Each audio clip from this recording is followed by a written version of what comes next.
Gabon guztioi eta mila esker gaur hemen bildu zareten guztioi, lehenik eta ben mila esker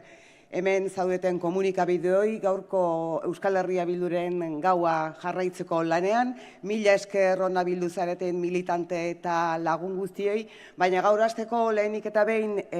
eskerrak eman nahi nizkieke gaurko egunean zehar, eguna egoki joan dadin lanean aritu diren militante guztiei, aldun guztiei eta artekari guztiei, eta baita gaur egunean zehar lanean aritu diren hainbat eta hainbat langile publikoei beraiengatik izan ezpalitz, gaurko eguna aurrera ateratzea askoz ere zailagoa zetekeelako eta erabat ongi joan delako Hego Euskal Herrian oro har.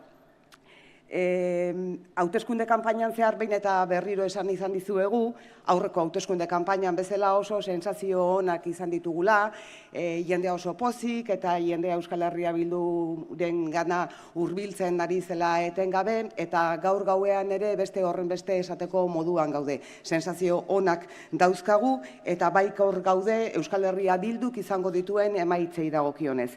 Datu zehatzak, datu ofizialak, ongi dakizuen bezala, oraintxe bertan hasi dira ateratzen, eta finkatu hala egingo ditugu balorazioak, mahai politikoa momentu honetan bilduta dago, eta behin betiko emaitza horiek finkatzen direnean izango dira gaur gaueko gure balorazioak. Edozein kasutan, esan bezala, mila esker gaur hemen izateagatik.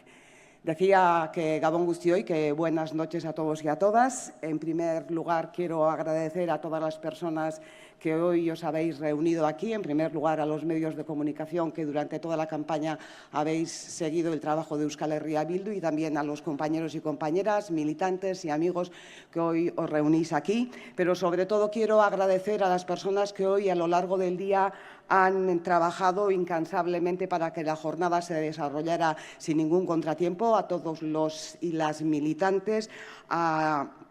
todos los interventores, a todas las personas que han trabajado y también a las trabajadoras y trabajadores públicos para que el día de hoy se desarrollara sin problemas. Hoy, como a lo largo de toda la campaña electoral y también de la anterior campaña electoral, tenemos que decir que tenemos muy buenas sensaciones, que Euskal Herria Bildu tiene buenas sensaciones, pero que en todo caso todavía es muy pronto, que acabamos de empezar a conocer los datos oficiales, los primeros datos oficiales de esta jornada, y que creemos además que la noche va a ser larga, pero insisto, somos optimistas sobre los resultados que va a obtener Euskal Herria Bildu. La mesa política de Euskal Herria Bildu está reunida en estos momentos y a medida que esos resultados oficiales nos permitan hacer una valoración certera, pues volveremos a comparecer. Eskerrik asko guztioi eta laizter arte.